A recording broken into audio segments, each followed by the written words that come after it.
सपनों का बादल तुझे बुलाए। सामाजिक न्याय और अधिकारिता मंत्रालय के प्रायोजन में कम्युनिटी वीडियो एसोसिएशन द्वारा निर्मित अटल वयो अभ्युदय योजना पर आधारित कार्यक्रम हमारे बुजुर्ग हमारा अभिमान। तेरा हर कदम जो खुददारी का हो। कहते हैं बुजुर्गों की दुआ में असर बहुत है। हर एक तूफान का रुख मोड़ देती है और इन्हीं बुजुर्गों को उनका सम्मान, उनका हक दिलाने और ख्याल रखने हम लाए हैं एक बेहद खास कार्यक्रम हमारे बुजुर्ग हमारा अभिमान। तेरा हर कदम जो खुददारी का हो। प्रस्तुत है आज की कड़ी अरबा रेडियो पर। सर उठा के जी। पैसा ये पैसा पैसा है कैसा नहीं कोई ऐसा। अरे दादाजी क्या हो रहा है? हम जुम्बा कर रहे हैं। Wow, fitness freak. बीमार होने के बाद कसरत शुरू करने से तो अच्छा है, आज ही कल के लिए तैयार रह जाए। और आप दोनों का योगा सेशन? हाँ वो तो है ही, पर हमने ये चैलेंज लिया है। आप दोनों दोस्त मिलकर कमाल ही करते हैं। हम दोनों ने शर्त लगाई है कि जो जल्दी थक जाएगा वो दोनों के लिए हलवा बनाएगा। हलवा? आप दोनों तो डायबिटीज के पेशेंट है ना? अरे भाई आज हमारा चीट डे है। आप दोनों ने सोशल मीडिया देख देख कर सारे जेनजी वालों के गुण अपना लिए हैं। आजा तू भी हमें ज्वाइन कर ले।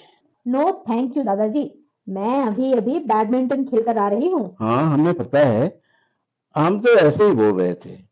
तू आ जाएगी तो तुझे भी हलवा में हिस्सा देना पड़ेगा। हाँ और वो सिर्फ हम दोनों का है। Very funny. पर तू हमें ज्वाइन कर सकती है। फिर हलवे का क्या होगा? अब भाई वो तो हम खाएंगे। ठीक है ना? लगता है आज आप दोनों ने कुछ उटपटांग खा लिया है, तभी ऐसी बातें कर रहे हैं। खाया तो नहीं है, पर अब खा लेंगे। क्या? हलवा। हाँ। तो मैं चली। अरे रुक, अरे रुक जा बिटिया, अब मजाक बंद। अब हमें सच में तेरी जरूरत है। हलवा बनाने के लिए? हम जिंदगी का हलवा आराम से खा पाए, इसके लिए हमें तेरी मदद चाहिए। हाँ और हम जो काम करने वाले हैं उससे तू भी अपनी जिंदगी का हलवा आराम से खा पाएगी बिटिया। मुझे कुछ समझ नहीं आया। अच्छा चलो हम तुझे समझाते हैं, पर पहले तुझे एक काम करना होगा। बोलिए। तुझे अरे बोलिए भाई। पहले तुझे हलवा बनाना होगा। सच में आज आप दोनों को कुछ हो गया है। आज हम दोनों ने एक फैसला किया है। हाँ और अब तू हमें बताएगी कि हम सही कर रहे हैं या नहीं। क्योंकि जैन जी बड़े स्मार्ट होते हैं। वो तो होते ही हैं। बताइए मैं आपकी किस तरह से मदद कर सकती हूँ? तू तो जानती है मैंने पूरी उम्र नौकरी की, फिर रिटायरमेंट के बाद ये घर बनवाया। और हमारी जनरेशन के लगभग हर आदमी की यही कहानी है लक्ष्मी बिटिया। हाँ तो हमने जिंदगी को उस तरह से नहीं देखा जिस तरह तुम लोग देखते हो। अब भाई तुम लोग जिंदगी एंजॉय करते हो, जिम्मेदारियां भी समझते हो, लेकिन सबसे पहले अपने को खुश करना जानते हो। हमारी पूरी जिंदगी घर बाहर की जिम्मेदारियां उठाते ही बीत गई। अब तो हमें एहसास हो रहा है कि अपने वर्तमान को सही रखने के चक्कर में हम भविष्य के बारे में प्लान ही नहीं बना पाए। अब तू ये मत सोच लेना बेटा कि हमारे बच्चे हमारा ध्यान नहीं रखते, लेकिन मैं समझ गई छोटे दादाजी, और आप लोगों ने जो भी फैसला लिया है सही ही किया होगा। अरे ऐसे नहीं लक्ष्मी बेटा, पहले तू हमारा प्लान सुन, फिर हमें एडवाइस भी कर। ओके, लेकिन लंबी बातचीत के पहले एक काम तो करना ही पड़ेगा। क्या?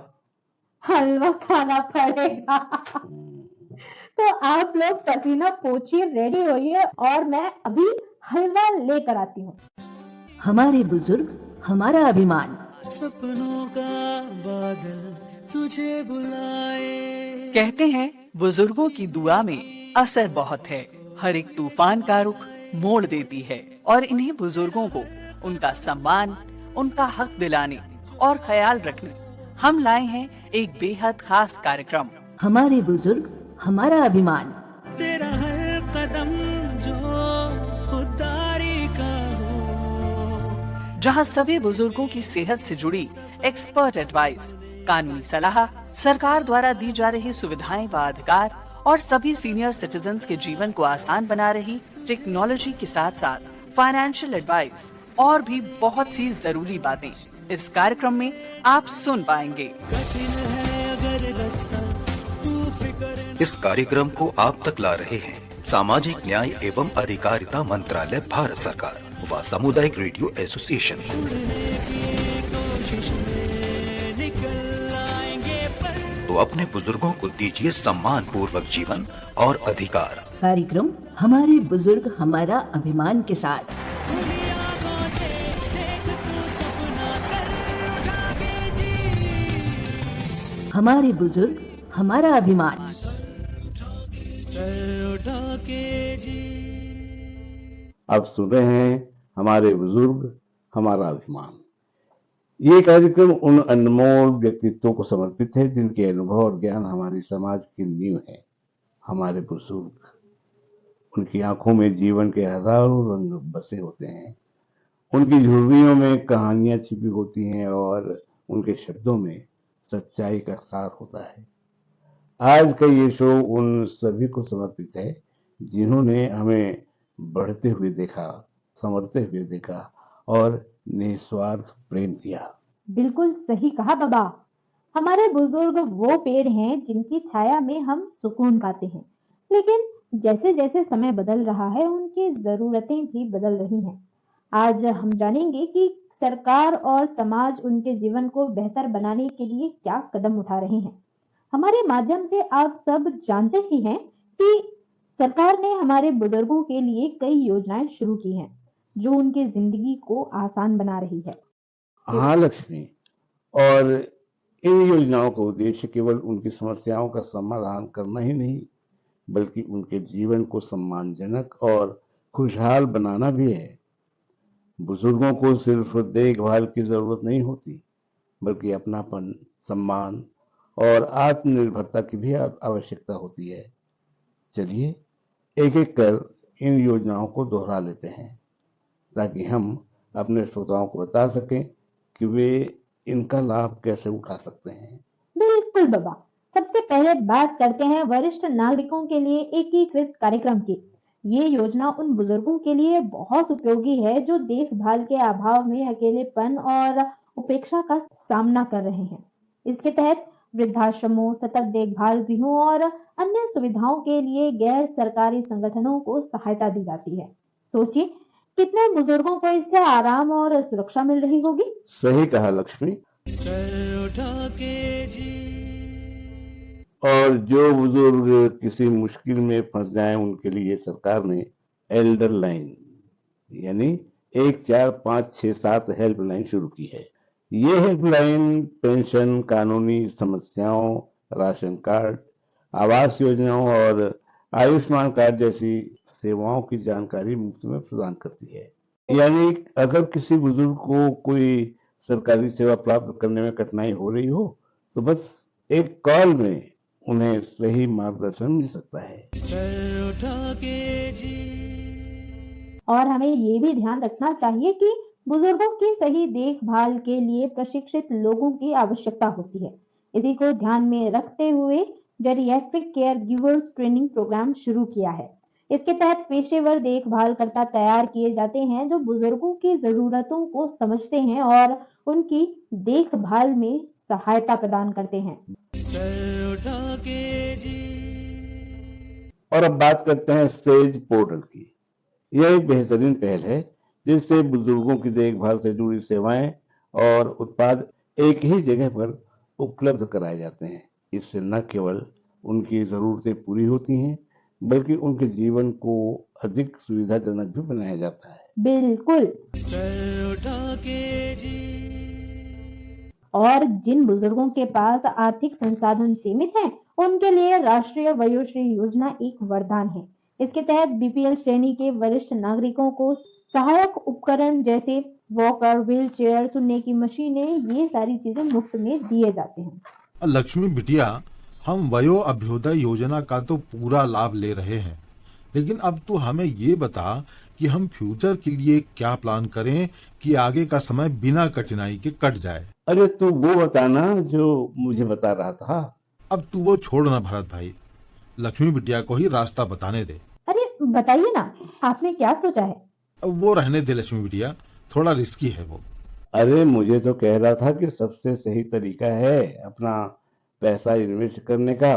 पर ये भी तो कहा था कि बहुत लोग अपना सब कुछ गंवा बैठे हैं उसमें। लेकिन वो एक मिनट, आप शेयर मार्केट की बात कर रहे हैं? हाँ, कैसे पता चला? क्योंकि मैं जेनजी हूँ। तो फिर तू क्या कहती है इस बारे में?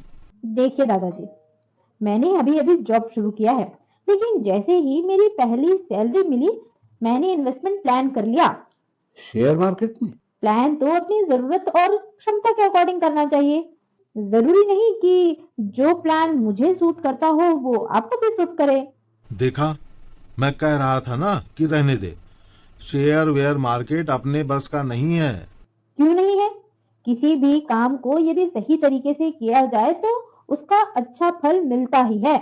फिर नफा नुकसान तो किसी भी प्लान में हो सकता है। तो तेरे कहने का मतलब है हमें शेयर में पैसा लगाना चाहिए? मेरे कहने का मतलब है आप लोगों को फ्यूचर के लिए इन्वेस्ट करना चाहिए, वो भी प्रॉपर ट्रेनिंग के साथ। भाई मैंने सुना है बड़ी रकम इन्वेस्ट करो तो अच्छा रिटर्न मिलता है। हमारे पास तो इतना अमाउंट है नहीं। नहीं छोटे दादाजी, एक साथ बड़ी रकम लगाना ही इन्वेस्ट करना नहीं होता।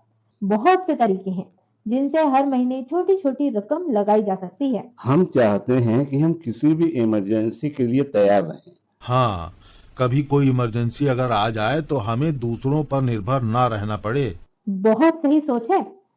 लेकिन थोड़ी झिझक हो रही है, कहीं बच्चे ये ना सोचे कि हम उन पर विश्वास नहीं करते।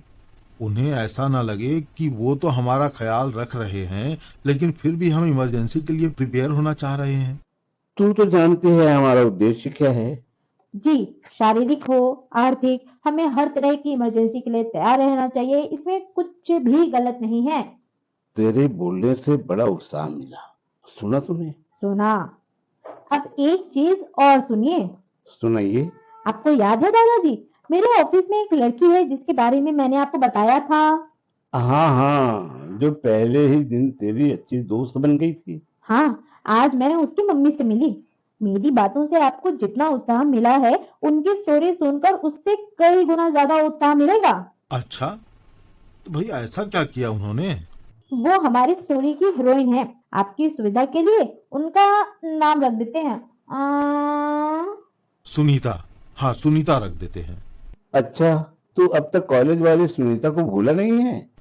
अरे वो बात नहीं है भरत भाई। वो बात नहीं है तो तेरे मुंह से झट से उसका नाम क्यों निकला? अब तू भी क्या बच्ची के सामने ये सब। ठीक है, हम उनका नाम रख देते हैं सुनीता। तो कहानी यूं है कि सुनीता एक सामान्य परिवार की लड़की थी, पढ़ाई लिखाई में अच्छी, समझदार। वो करना तो बहुत कुछ चाहती थी, लेकिन जैसा कि हमारे आम परिवारों में होता है, उसकी भी 22-24 साल में शादी हो गई। उसने अपनी गृहस्थी भी बड़ी समझदारी से संभाली। घर परिवार, नाते रिश्तेदार सबकी अच्छी तरह देखभाल करती। इसमें क्या खास है लक्ष्मी? हमारे समाज में तो ज्यादातर औरतें ही सब करती हैं। राइट, लेकिन ये ख्याल सुनीता के मन में भी आने लगा जब वो 55-56 साल की हुई। ओह, तो ये कहानी उनके बुढ़ापे की है? नहीं, ये कहानी उनकी दूसरी जवानी की है। अरे बिटिया, तुम तो आगे सुनाओ। ये पगला तो उसी सुनीता को इमेजिन करने लगा था जिसे ये कॉलेज में पसंद करता था। अब भाई झूठ क्यों बोल रहा है?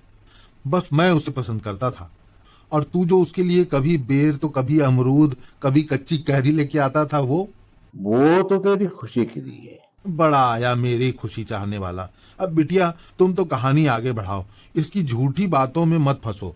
दादाजी और छोटे दादाजी, आप दोनों उस सुनीता को पसंद करते थे कि नहीं पता नहीं, लेकिन इस सुनीता की कहानी सुनकर आप इसके फैन बन जाएंगे, ये बात पक्की है। तो सुनाओ आगे। जब सुनीता जी 35 साल की थी तब उनके पति की डेथ हो गई, तो अपने बच्चों के लिए उन्होंने पिता का रोल भी निभाया। अच्छा, वहां से उनकी जिंदगी में ट्विस्ट आया। नहीं, असली ट्विस्ट आया जब वो 57 साल की हो गई। बच्चे अपनी जिंदगी में मगन हो गए। अब उनके पास करने के लिए कुछ खास नहीं था। अब उन्हें लगने लगा कि घर गृहस्थी का पूरा ध्यान देते देते वो अपनी तरफ ध्यान नहीं दे पाए। उनका शरीर भारी हो गया था, जोड़ों में दर्द रहने लगा था, अकेलापन लगने लगा था। हाँ, मैं समझ सकता हूँ। जैसे जैसे उम्र बढ़ने लगती है, हमें लगता है कि हम बिल्कुल अकेले रह गए हैं। ऐसे में अगर कोई दोस्त साथ हो तो आदमी संभल जाता है। अब आदमियों के तो दोस्त बन जाते हैं, लेकिन हमारे समाज में जो औरतें पूरी जिंदगी हाउसवाइफ के तौर पर बिता देती हैं, उनके लिए इस उम्र में दोस्त बना पाना बड़ा मुश्किल है। इसीलिए हमारे समाज में बुजुर्गों को सत्संग और तीर्थ यात्रा की सलाह दी जाती है, ताकि इस बहाने वो चंद लोगों से मिलकर अपना सुख दुख बांट सकें।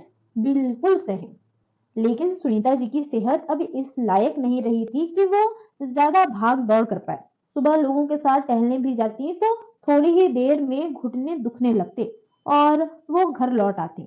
उनकी तकलीफ देखकर बच्चे भी उन्हें आराम करने की सलाह देते, लेकिन अब सुनीता जी का शरीर ही एक जगह आराम करता, उनका मन तो इधर से उधर भागता रहता। कभी कभी उन्हें लगता कि अभी एक बेटे की शादी करवानी है, ये जिम्मेदारी और पूरी कर लें, फिर कहीं तीर्थ पर निकल जाएंगे। फिर कभी लगता कि अब बस हो गया, अब सब अपने अपने मन के हैं, मेरी कोई जरूरत नहीं, अब तो मर जाना बेहतर। उनके मन में मर जाने के ख्याल आने लगे। हाँ, क्योंकि उनके पास तसल्ली से बात करने वाला कोई नहीं था। काम की अपनी मजबूरियां होती हैं, और आजकल के बच्चों को तो बहुत ज्यादा व्यस्त रहना पड़ता है, उन्हें दोष नहीं दे सकते। हाँ, बच्चे अपनी तरफ से कोशिश तो करते हैं, लेकिन उनकी भी तो अपनी जिंदगी होती है ना। वो सब कुछ अब बूढ़ों के हिसाब से तो नहीं कर सकते। आप दोनों की यही बात तो बेस्ट है कि आप हर चीजों के दोनों साइड देखते हैं।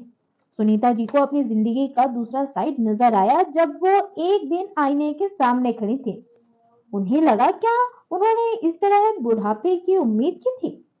लोग छोटे छोटे एग्जाम के लिए भी प्रिपरेशन करते हैं, उन्हें तो अपने जीवन के इस पड़ाव के लिए कोई तैयारी ही नहीं की। अब जब पेपर इतना कठिन आ गया है तो इससे वो भाग रही हैं।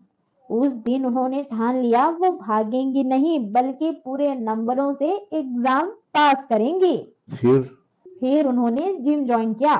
ओह, तो ये बात है जो हमारे लिए इंस्पायरिंग है। अरे नहीं बाबा, आजकल बहुत सारे बुजुर्ग जिम जाते हैं और जिम में उन्हें क्या कराया जाता है? वही हल्की फुल्की एक्सरसाइज, जुम्बा वुम्बा, वो थोड़े मोड़े मूव्स, थोड़ा योगा और प्राणायाम।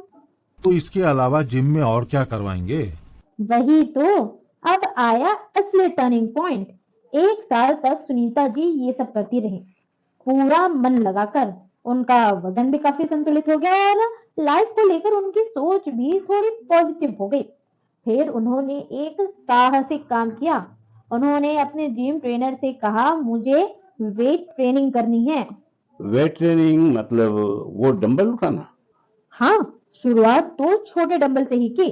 फिर उन्होंने वेट लिफ्टिंग की एडवांस ट्रेनिंग शुरू की और जिस साल उन्होंने अपने 60 साल पूरे किए, उस साल उन्होंने अपनी कैटेगरी में वेट लिफ्टिंग का स्टेट गोल्ड जीता। अरे वाह, कहानी की एंड तो बड़ी इंस्पायरिंग है। नहीं छोटे दादाजी, कहानी अभी खत्म कहाँ हुई। उनके आसपास के कई सारे लोग जो दबी जबान में उन्हें चिढ़ाते थे कि बुढ़ापे में नया शौक आया है, हड्डी वड्डी टूट जाएंगी, तब बुढ़ापा बिस्तर में कटेगा, घर का पैसा अस्पताल में बर्बाद करेंगे और भी ना जाने क्या क्या, वो सब तो देखते ही रह गए जब उन्होंने नेशनल गोल्ड भी जीत लिया। आज वो 69 ईयर की हैं और कितने सारे इंटरनेशनल कंपटीशन में कई सारे मेडल जीत चुकी हैं। रोज 5 किलोमीटर लगभग दौड़ती हैं। इतने फिट हैं कि आपकी कॉलेज वाली सुनीता को भी सेल कर देंगी। यानी छोटे छोटे कदम उठाकर भविष्य के लिए तैयार होना सबसे सही स्ट्रेटजी है। एकदम सही। किसी भी उम्र में कुछ नया सीखा जा सकता है, किया जा सकता है। तो फिर हमें भी इन्वेस्टमेंट के नए नए तरीके सीखने हैं। दुर्घटनाओं में हमारा वश नहीं, लेकिन तैयारियों पर तो है। सारा जोर आपातकालीन तैयारियों पर लगाया जाए।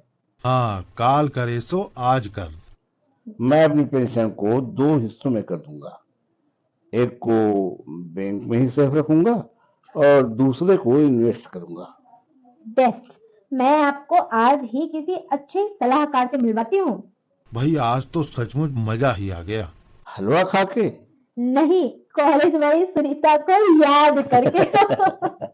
लक्ष्मी बिटिया, तू भी मेरी टांग खिंचाई कर रही है। सर उठा के जी सभी श्रोता साथी स्वीकार्य अलंकृता का नमस्कार। फिलहाल मेरे साथ हैं मंगदा विश्वकर्मा जी। आइए इनसे जानते हैं हम कुछ बातें सरकार की योजनाओं के बारे में। तो मंगदा जी, आप ये बताइए कि ये जो सरकार की योजनाएं हैं, इनके बारे में आपको क्या और कितना पता है? मेरे को कुछ नहीं पता रही भाई। अभी आपको कोई जानकारी नहीं है? अच्छा, तो जैसे मैं आज आप लोगों के बीच आप लोगों को जानकारी देने आई हूँ, तो आपको क्या लगता है ऐसा लोगों के पास जाके उनको योजनाओं के बारे में बताना, ये कुछ मददगार रहेगा? रहेगा, ये बताना लोगों को बहुत मददगार रहेगा। जिनको नहीं मालूम है, हमको कुछ नहीं मालूम है, हम घर से बाहर कहीं नहीं निकलते हैं, तो जो हमको जानकारी देगा जब ना हमको ज्ञान आएगा। और बढ़ती उम्र के साथ क्या आप अपने अंदर कुछ बदलाव महसूस कर रही हैं, कुछ शारीरिक दिक्कत महसूस कर रही हैं जिस पे सरकार को काम करना चाहिए? मुझे लगता है सरकार को अपना काम करना चाहिए, पर हम लोग को कुछ घरेलू उपचार भी करना जरूरी है। ठीक है, बहुत बहुत शुक्रिया। सर उठा के जी राम भाई श्रीवास। हाँ, आपन पहले कुछ नौकरी वोकरी में थोड़ी रहा कि खेती किसानी के कुछ आओ काम ऐसे कुछ? नहीं, हम नौकरी चाकरी नहीं है, हम सादा। सादा, ठीक, बढ़िया। अब आप मन की उम्र कतेक हुई? 80 साल। आपन की पढ़ाई लिखाई? पढ़े नहीं होंगे। नहीं पढ़े माताराम। चार आप मन के बर भी हाथ तो नानी पान में होंगे रिसूरी? वो समझ ना। हाँ, वो दफ्तर पर रहे तो अच्छा। अब अभी आप मन के पति हवा है कि नहीं? नहीं, हाँ, ठीक है, वही पूछने से। अब कौन गाँव क्या वैसे आप मन? मारो। सर उठा के जी तो जहाँ तक भी अपनी बात पहुँची थी, सार की बात यह है कि ये सारे सोच के उसमें अब उसको कह लीजिए कि सोच परिपक्व होता चला गया जी। और वो परिपक्वता में बात ये आ गई कि अब ऐसा लगता है कि जिस संस्कारों में पले हैं उन संस्कारों का सोच जाता है जीवन के 4 चरणों में जी। उन 4 चरणों का 3 चरण पूरा हो गया है। 75 तो 75 तक का 25-25 के हिसाब से 3 चरण पूरा हो गया। इसका मतलब है कि हम अगर 82 में पहुंच रहे हैं या चल रहा है तो हम 4थे चरण में पहुंच गए। तो 4था चरण होता है संन्यास का, और उस हिसाब से अब जो अपना नहीं है तो वो समाज का है। और उस नाते हमने ये निर्णय किया है कि अपन अपने शरीर का दान कर दें। अब वो दान सिम्स में भी हो सकता है या आयुर्वेदिक पद्धति में भी हो सकता है। जहाँ भी होगा उसकी तैयारी के लिए मैंने घोषणा की है कि भाई यहाँ जो संस्था चलती है उसको ये निवेदन करूँगा कि आप, चूँकि आपने हमको आश्रय दिया, यहाँ इतने समय से आप रखा है, तो आप अनुमति दो कि हम देह दान अपना कर सकें। बहुत अच्छी सोच है आपकी, और मैं चाहूँगी और मैं सभी से ये निवेदन करूँगी कि ऐसी सोच हम लोग भी रखें, और जब हमारे किसी अजीज का इस्तेमाल हो जाता है उस अंग का या उन चीज़ों का, तो हम दान करना चाहें। बहुत हिम्मत का काम तो है, लेकिन अगर हम ऐसा करते हैं तो हमारा वो अंग किसी न किसी माध्यम से किसी दूसरे में जिंदा रहेगा। आपसे मैं ये बात इसलिए बोल रहा हूँ, आप प्रचार तंत्र में हो जी, तो इस बात को आप ये घोषित करो, मैंने ज़्यादा से ज़्यादा प्रसारित करने का प्रयास करो कि यही सोच और लोगों की भी बन जाए। बहुत बहुत शुक्रिया आपका कि ये बात आपने आपके माध्यम से हमारे बीच रखी, और मैं आपकी इस बात को लोगों तक पहुंचाने का माध्यम बनी। बहुत बहुत शुक्रिया। धन्यवाद। सर उठा के जी दादी, आपका नाम क्या है? सरोज कुमार। हम लोग ना दादी, सरकारी योजना है ना अच्छा सा कुछ, तो हम लोग चाहेंगे कि आप लोग को पहले फायदा मिले, इसलिए ना आप लोग की मदद के लिए ये सब हम लोग फॉर्म भर के आप लोग का नाम वाम लेके जाए। और ये पूछ रही थी दादी, आप पहले नौकरी वगैरह करते थे या कुछ काम वगैरह खुद से? नहीं, कुछ नहीं करती, घर ही में हूँ। अच्छा, हाउस वाइफ थी, मतलब गृहिणी थी आप। आपकी उम्र कितनी होगी दादी? अब अंदाजा देख लो, 60-65 तो होएगी। ज़्यादा होगी। और पढ़ाई वगैरह? पढ़ाई 11वीं थी। अच्छा, 11वीं की हैं आप। आपकी शादी को तो बहुत टाइम हो गया होगा, काफी शादी हुआ 2 साल हो गए। और आपके पति अभी हैं कि नहीं? नहीं है, मुझे अभी तो बैठी अच्छा। पति होता तो क्या जरूरत है। हाँ, और घर वर वाले नहीं है दादी? साल से गुजर गए, 10-12 साल। हाँ, वो बहन के पास रहती थी, फिर यहाँ आ गई। यहाँ आ गई, कोई भी तो है नहीं मेरा। हाँ, यही हमारा घर है, बोलिए। सर उठा के जी आपका नाम क्या है? प्रतिमा देवांगन। प्रतिमा देवांगन। आप पहले किसी काम में थी, सरकारी या प्राइवेट? कुछ भी नहीं, यहीं से मतलब अच्छा। यहीं आके अपना काम करी हूँ। अच्छा। अपने घर में खाना में सिर्फ जो कपड़ा गृहिणी धोना थी मैं, है। मतलब बोलिए। हाँ। और आपका उम्र कितना होगा? 50। पढ़ाई आपकी कौन से कक्षा तक होगी? 5वीं तक है। जी जी। घर में कितने लोग हैं ऐसे, बेटा हस्बैंड वगैरह हैं? कुछ भी नहीं है, मैं अपने मम्मी पापा के साथ थे। हाँ। घर आज छोड़ दिए थे। हाँ। मम्मी पापा ऐसे थे, मम्मी पापा गुजर गए। अच्छा, मतलब पति से तलाक वलाक हो गया, छोड़ दिए थे? मैं अपने मतलब वो तलाक को सब हो गया, उसको तब मतलब नाम नहीं। अच्छा, फिर यहाँ आ गई आप? हाँ, तो यहाँ आ गए, मम्मी पापा के साथ में थे। हम्म। मम्मी पापा गुजर गए। हाँ। तो यहाँ आके दादी लोग की सेवा करूँगी। वैसे हैं कहाँ से? जूना बिलास। अच्छा, जूना बिलासपुर से हैं। हाँ। अब तो यहाँ कितने दिन से हैं आप? मैंने टाइम दिन के हूँ, मैं 5-6 साल। 5-6 साल है यार। ठीक ठीक ठीक। ये भी एक परिवार ही है, बोलिए। बस परिवार। ठीक। सर उठा के जी नमस्ते दादी। नमस्ते। और सब तबीयत बढ़िया ना दादी? बने माँ, अकेला मेरा आगे पीछे कोई है नहीं। असली में बाजा बजाया घर का हूँ, यही लखना का। वो लोग सब गए न तो मोला ला के छोड़ दी। यहाँ पड़ा हूँ, यहाँ कोई भी मारे, कोई पीटे, कुछ भी सुन के पड़े हो। एक बात है ना, मोला ये मोला जेल से। आपका नाम क्या है दादी? मेरा नाम हीरा बाई। पहले कुछ काम करती थी? हाँ, पहले काम कर रहे थे। क्या काम दादी? काहे झूठ बोलो, ऐसे झाड़त रहा हूँ। अच्छा, ठीक ठीक। प्राइवेट का। उम्र कितनी हुई दादी आपकी? उतना तो मुला नहीं याद है, बेटी की 70-72 पार है मतलब। ठीक है। पढ़ाई लिखाई? पढ़ाई करा था। हाँ, जो दिन से माँ खत्म हो गए और दिन से मतलब पढ़ाई हो रही, सब छुड़वा दी। कौन सा कक्षा तक पढ़े हो दाई फिर? नहीं पढ़े हो बेटा, काहे झूठ बोलो। अच्छा, शादी पर ब्याह हुआ था? शादी हुआ था, मैं 2 बच्चे की माँ हूँ। अच्छा, पति है अभी? पति नहीं है, कब से खत्म हो गया। अच्छा। मिलिट्री में खत्म हुआ। अच्छा, आपके पति मिलिट्री में थे? जी। अच्छा, बढ़िया बढ़िया। दोनों लड़का खत्म हुआ। वो लोग भी मिलिट्री में थे क्या? मेरी माँ बाप सब गया। सर उठा के जी श्रोता साथियों, आइए, मैं आई हुई हूँ वृद्धाश्रम में और मेरे सामने हैं गिरजा श्रीवास जी। आइए इनसे बात करते हैं। आपकी उम्र कितनी है? 70 से 80 साल के बीच में इनकी उम्र है। आइए जानते हैं इनसे इनके बारे में कि ये वृद्धाश्रम में आकर क्यों रह रही हैं। तो का करूँ बेटी, बहू है, बेटा निकाल दी, घर ला बेच दी, खोंधरा नहीं रही तो कहाँ रहूँ। बेटा लबैया भूता कर दी। बेटा तो तुला यहाँ अच्छा लगता है? अच्छा लगते दी तो बरहट। तो यहाँ पे रहना आपको अच्छा लगता है? वहाँ पे बेटा थोड़ा मारपीट करता था आपके साथ, तो आपने कुछ बेटे को समझाया नहीं, बोला नहीं? समझाते हैं बेटा, समझा के समझते नहीं रहते। आपने किसी के पास कुछ कंप्लेन वगैरह की उसके लिए? कुछ नहीं। ठीक है, आपने कहीं शिकायत नहीं करवाई और आपका घर उन्होंने अपने नाम पे करवा लिया? बेच दी बहू को। और फिर जब आप यहाँ आके रहने लगी तो उनको कोई दिक्कत नहीं है उस चीज़ से? आते हैं आपसे मिलने? नहीं आवा, दर्शन नहीं पाए मैं। कब का आवा आने बेटी, अब कहाँ है तो पता नहीं। अच्छा, तो ये सब चीज़ों के लिए बहुत सारे तरीके होते हैं। सरकार ने बहुत सारी स्कीम्स निकाली हैं जिसकी मदद से ये जो परेशानियाँ आप झेल रही हैं ना, ये आपके जीवन से निकल जाएंगी। ठीक है, इसके बारे में हम लोग अभी बातचीत करेंगे। तो दोस्त हैं आपके यहाँ पे? गाड़ा बहुत सारे? अच्छा ठीक है। सर उठा के जी तो दोस्तों, आज की गप्पेबाजी यही खत्म करते हैं। हमें उम्मीद है कि आपने हमारी बातें उतनी ही एंजॉय की जितनी हमने आपके साथ शेयर करने में की। और जैसे हर कहानी का एक अंत होता है, वैसे ही हमें भी अब विदा लेना होगा।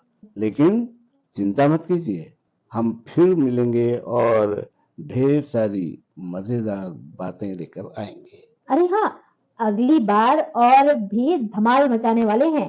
तब तक के लिए जिंदगी का मजा लीजिए, मुस्कुराइए और हमें मिस करिए मत। तो मिलते हैं अगले एपिसोड में। तब तक के लिए खुश रहिए, स्वस्थ रहिए और सुनते रहिए हमारे बुजुर्ग, हमारा अभिमान, अल्पार रेडियो पर। सपनों का बादल तुझे बुलाए। सामाजिक न्याय और अधिकारिता मंत्रालय के प्रायोजन में कम्युनिटी रेडियो एसोसिएशन द्वारा निर्मित अटल वयो अभ्युदय योजना पर आधारित कार्यक्रम हमारे बुजुर्ग हमारा अभिमान की 22वीं कड़ी का प्रसारण अभी किया जा रहा था। विषय था आपातकालीन तैयारी या इमरजेंसी प्रिपेयर्डनेस। आलेख था सुमेधा अग्रश्री का, जो अरपा रेडियो बिलासपुर से जुड़ी हुई हैं। आज के इस अंक के लिए भरत की भूमिका में थे हरीश चंद्र वादिकार, लक्ष्मी के लिए आवाज दी मातृका ने, और भरत बाबा के मित्र के लिए अपनी आवाज दी रमाशंकर शुक्ला ने। कम्युनिटी रेडियो एसोसिएशन के लिए कंटेंट और स्क्रिप्ट कमेटी मेंबर्स में अरपा रेडियो बिलासपुर की संज्ञा टंडन और रेडियो मानव रचना हरियाणा की गुरजीत कौर चावला शामिल हैं। तेरा हर कदम जो खुदारी का हो।